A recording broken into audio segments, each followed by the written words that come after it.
لا. المكالمة مذاعة على الهوا، موافقة بالإذاعة؟ تمام ماشي. اتفضلي قولي مشكلتك ايه. هي المشكلة باختصار امم. إن أنا زوجة تانية. امم. حاسة إن أنا مش واخدة حقي. يعني عدل، ما فيش عدل. امم. تمام. في الوقت وفي المشاعر وفي الكلام وفي كل حاجة. اه بس قولي لي بقى، انت آه، ظروف. اتجوزتيه يعني قولي اه لي الظروف اللي خليتك تبقي زوجة تانية. انا كنت متجوزه ومش مرتاحه في الجوازه الاولانيه، فانفصلت زي اي تمام. واحده بتنفصل. اه. انفصلت ومعايا طفلين، تمام. او عيلين كبار. تمام. امم. آه لما اتجوزته كان هو ليه شروط ان مراته التانية، مراته الاولانيه يعني، ما تعرفش. تمام. وانا برضو كانت الظروف دي مناسباني. انا ما كنتش عايزه باباهم يعرف عشان هو ما ياخدهمش، وفي نفس الوقت يعني انا المعاش اللي باخده من والدي كان مجزي. فانت اتجوزتي عرفي. لا مش عرفي، هو شرعي بس ما كانش متوثق في محكمة. امم. ما علينا. هي كانت مراته على يعني شبه انها حاسة بس ما هيش متأكدة، وكانت كل ما تسأله امم. يقول لها لا ما فيش الكلام ده وطبعا بناء إشاعة عليه وكلام ما من ده. بيباتش معاكي. لا، كان امم. بيقعد معايا مثلا ساعات ولا حاجة وبيمشي. امم. بس كمشاعر وكاستقرار أنا كنا مرتاحين جدا ومفيش أي حاجة. امم. جه هي اتواجهوا معاه وقالوا له انت متجوز، وهو ما انكرش بقى. خلاص كان الموضوع آه، باين قوي يعني. اه. المهم تمت المواجهة، وعن طريق كده أنا اتطلقت. طلقك. اه. يعني هي خيرته بينها وبينك فاختارها. أيوه. تمام. وأهله برضو لأن هم من الريف، فما عندهمش حكاية إنه يتجوز واحدة واثنين وثلاثة. ما فيش الثقافة ديت. لأ يعني أنت كده عملت كارثة، مصيبة، عار، حاجة امم. كده، ذنب كبير لا يغتفر يعني. اه. آه، هو مادياته إنه يفتح بيتين. تمام. مفيش مشكلة في كده. مم. بس هم مش معترفين بيا خالص، مش معترفين ان هو اساسا ممكن يكمل في الجوازة التانية ديت، وسعيين وطلقك. جاهدة هو يعني. طلقك فعلا. وطلقني. اه، وبعدين رجعنا لبعض، بس رجعنا بطريقة اللي هو يساوموني ان لازم الحمل ده ينزل. انت كنت حد من حامل. قرايبه يعني. اه. اه، طلعت حامل سبحان امم. الله في نفس الشهر ده. ومع العلم، معلش في حاجة ما قلتهاش، ان قبل ما اتطلق كان في حمل وهي امم. لسه ما تعرفش، وقبل ما يواجهوه قبل اي حاجة كان في برضو حمل، عشان انا سبت الوسيلة فطلعت حامل برضو. يعني البرشام ده امم. ما جاش معايا خالص. فالمهم طلعت حامل وبالفعل نزلته. نزلته امم. عشان انا يعني عيالي كبار و... اه. وعشان حياتنا تفضل وهو مستقرة، كان مش عايزة متفق بقى معاكي انا مشاكل. مش عايز عيال. اه. امم. وانا كمان انا خلاص، انا جبت عيال، جبت يعني وكبار، مش هقدر انا استحمل مسؤولية طفل او وولادك كانوا طفلة فاهمين ان صغيرة انت اتجوزتي بقى، ولا بيبقوا موجودين لما هو بيجي؟ معايا. ايوه، انا اه. لما اتجوزته قلت له عيالي معايا، اه. وهو ما عندوش مشكلة في كده لانه ما بيباتش، فبيجي لنا ساعات في اليوم، يوم او يوم لا، يوميا، بس كنا مرتاحين وكانت الدنيا تمام. تمام. لما طلقك رجعتوا ازاي بقى؟ في نفس الوقت كنت باخد الجزء من المعاش بتاع والدي، كان كبير، فكنت بصرف على العيال وهو بيدفع جزء من معاه، فكانت الدنيا ماشية على كده. امم. جينا لما اتطلقت وطلعت حامل بقى على اخر ما يعني، بعد الطلاق خلاص هو قال لي هنتطلق كده، وبعدين لما الامور تستقر هنرجع. امم. طبعا انا كنت حاسه ان انا اتضربت 100 قلم على وشي كده يعني، فجأة كده بين يوم وليلة، في لحظة والتانية كده خلاص انت اتطلقتي، اقعدي بقى على جنب. اه. ومين بقى اللي كان بيساومك ترجعي تنزلي الطفل؟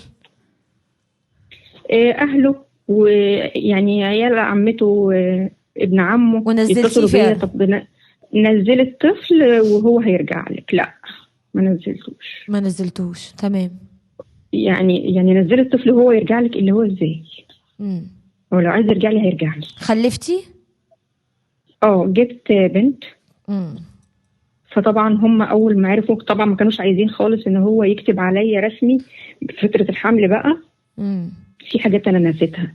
فترة الحمل اول ما هي عرفت كمان ده انت في حمل منها، وان انت هتكتب عليها، او ان انت هترجعتها او هترجعها، والكلام ده كله، طلعته بره البيت، بره امم. الشقة. الشقة باسمها، امم. بس بفلوسه هو. امم.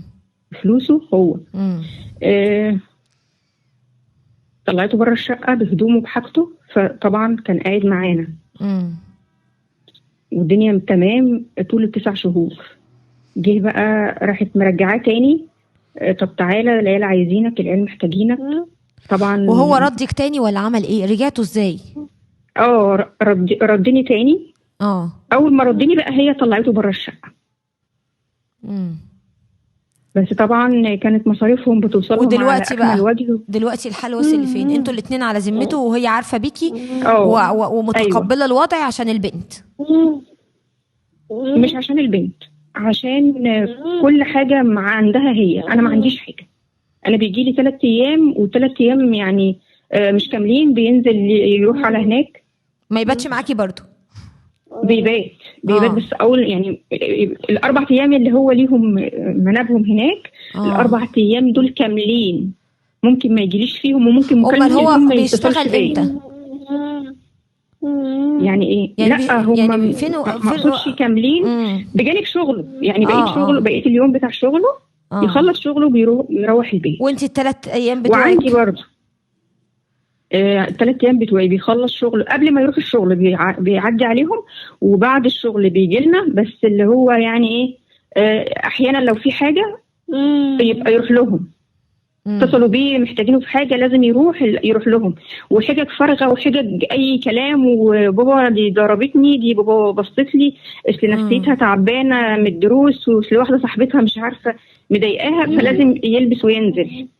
فانت حاسه ان هم طول الوقت شاغلينه بمشاكلهم وبحياتهم، ولو في البيت فاتح التليفون وبيكلمهم وطلباتهم مجابه. يعني انا شايفه ان طلباتهم كل ما البنت تتكلموا على اي حاجه، بابا انا عايزه كذا، لا الحاجه دي تيجي.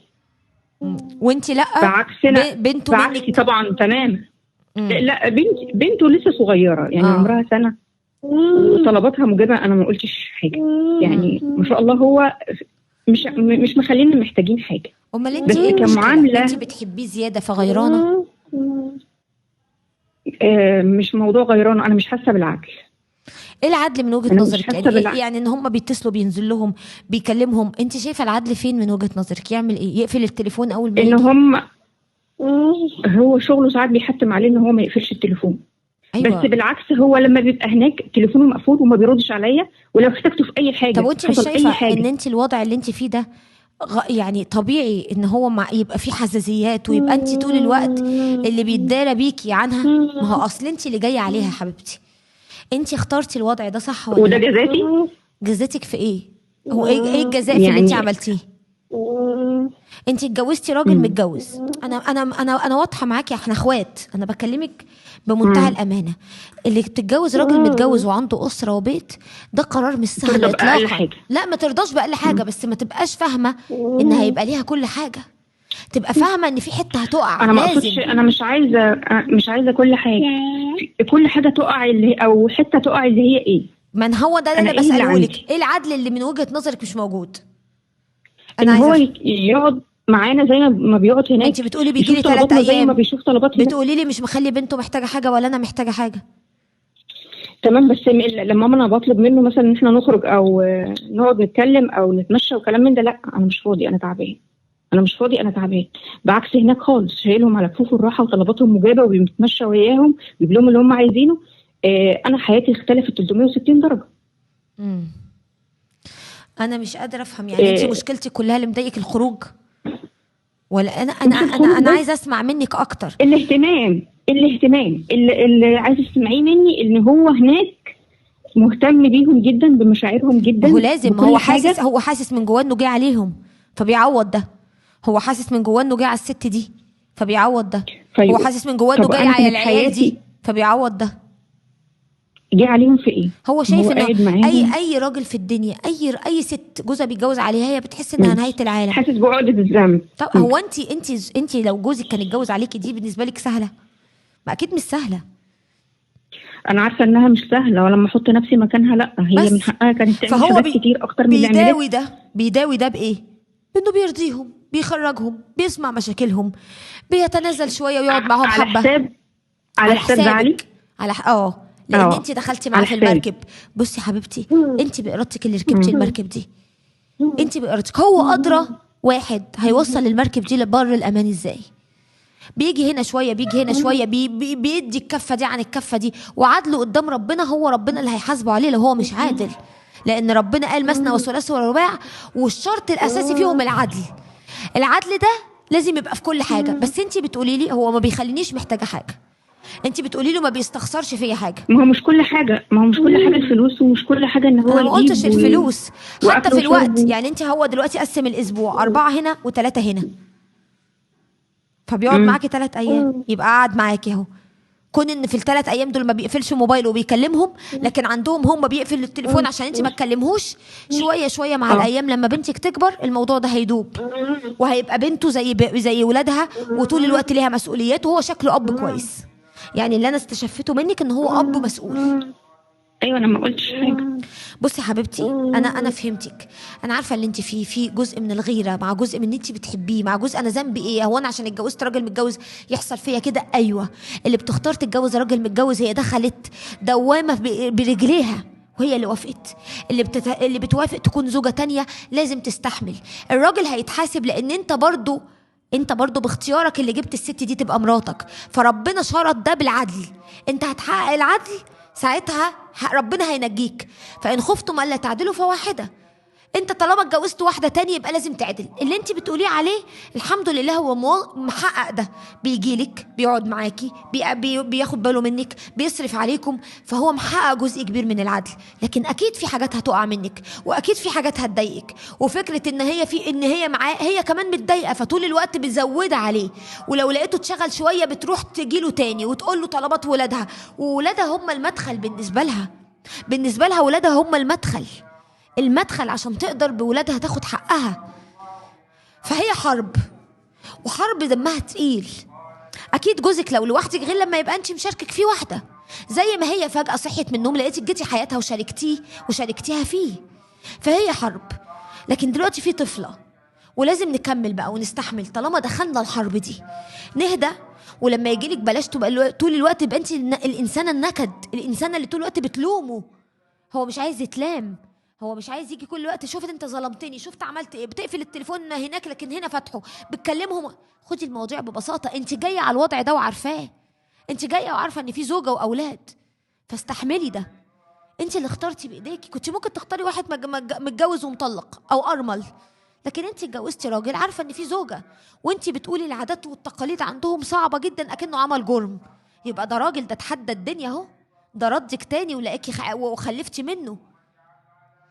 فنهدى بقى ونتصالح مع الوضع. اتصالحي مع وضعك عشان انت اللي اخترتيه بايدك، وما تبقيش مصدر نكد يخليه يبقى طول الوقت زهقان وطول الوقت كاره انه بيجيلك. بالعكس، خلي ال3 ايام جنه، مبسوطه وفرحانه. بيكلم ولاده، ما هم ولاده، ما انت جايه عليهم. بيكلم مراته الاولى، ما هي مراته الاولى، ما انت جايه عليها. لكن هي مش قادره تستحمل وضعك وبيقفل التليفون، عشان هي لو هو كلمك قدامها هي هتتجنن، عشان هي كانت لوحدها، عشان هي ما جاتش عليكي، انت اللي جيتي عليها. وهو لازم يعدل. دايما فكريه انا خايفه عليك، اعدل بيني وبينها. وبنتك لما تكبر شويه هتبتدي هي كمان تبقى زيهم. اطلبي من بابا يا حبيبتي، كلمي بابا يا حبيبتي، قولي له انت عايزه كده يا حبيبتي. زي ما اولادها وسيله، بنتك هتبقى وسيله. بس اهم حاجه قبل كل ده ما تضغطوش عليه لدرجه ان تخليه يكره العيشه الجديده والبيت الجديد. ما تخلوش يكره بيتك، ما تخلوش يبقى شايل هم دخلته عندك، لانه عارف ان طول الوقت هيتعرض للوم. سامعاني؟ ايوه سامعاكي. عايزاكي تنبسطي، وده اختيارك وربنا اختارلك، والحمد لله ظروفك دي مناسبه مع اولادك اللي معاكي. ظروفك اللي انت شايفاها نقمه هي في حد ذاتها نعمه، لان انت معاكي ولدين عايزين اهتمام ورعايه وعايزين تاخدي بالك منهم. فخدي الموضوع بجوانبه الايجابيه. هو بيجي له 2-3 بنقعد 2-3 نبقى كويسين حلوين مع بعض. بنته بتكبر قدام عينه، الحمد لله مسؤول عنها، ما بيخلينيش محتاجه حاجه. مميزات دي كلها. تمام. ربنا يصلح الحال. مش عايزه اكون بضايقك، لكن ده واقع، صدقيني ده واقع. الست اللي بتختار تدخل حياه راجل متجوز هي بتبقى بجد اختارت جحيم، ولازم تبقى قده. ده في منهم كمان رجاله بتبقى ضعيفه الشخصيه، اول ما مراته بتعرف بيقول لها مع السلامه باي باي، وبيتخلى عنها حتى لو خلفت. فالحمد لله ان ده راجل محترم وما تخلاش عنك ولا عن بنته. فهو اكيد في حرب، انا ما بقولش. عشان كده بنصح يا ريت ما تتجوزوش رجاله متجوزه. ما ضاقتش الدنيا بيكم، ما تتجوزوش رجاله متجوزه. خلي كل واحد مع مراته وعياله عشان الحياه تبقى ابسط. لو اضطر الامر لده وانت حبيتيه وانا مش قادره استغنى عنه، يبقى قبل اللي هتشوفيه. ما فيش ست هتعرف ان جوزها اتجوز عليها وتقعد تسمي على اللي اتجوزها، ولا تعدي الموضوع عادي وتهزر وتضحك وتقول له مبروك. دي طبيعه بشريه. هتتشقلب وهتحاول تعمل المستحيل عشان تخرب البيت، وهتحاول تطلقك منه، وحاجات كتير جدا. يعني مش مستحب ان نتجوز رجاله متجوزه، مش مستحب. لكن لو ده حصل خلاص الراجل يعدل والست تكون اعقل وتبقى قد الحرب اللي دخلتها. والراجل يعدل. ده مش كلامي، ده كلام ربنا. وان خفتم الا تعدلوا فواحده. خايفين ما تعدلوش فاتجوزوا واحده بس. هتقدر تعدل يا ابن الناس؟ يبقى ايه؟ اتجوز تمام. هتقدر تفتح بيتين؟ يبقى اتجوز تمام. هتقدر تخلي الاتنين مش محتاجين حاجه؟ يبقى اتجوز تمام. ويبقى في اسباب لجوازك، ما يبقاش تفاصيل وفراغة عين. عشان في رجاله كتير جدا بتتجوز فراغة عين. وربنا يسترها علينا وعليكم يا رب. خلوني اطلع فاصل وارجع تاني.